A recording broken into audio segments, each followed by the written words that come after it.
Christmas is a sacred reminder that God's love entered our world in the simplest and most humble way. The birth of Jesus in a manger reveals a God who chooses closeness over power, love over pride, and mercy over judgment.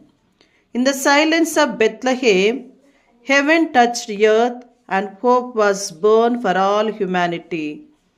The child of Christmas teaches us that true greatness lies in humility, true joy in self giving, and true peace in reconciliation. Jesus comes not with riches or force, but with compassion, forgiveness, and open heart.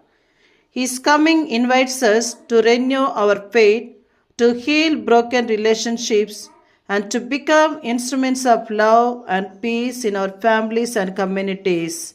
Happy Christmas to all of you. God bless you.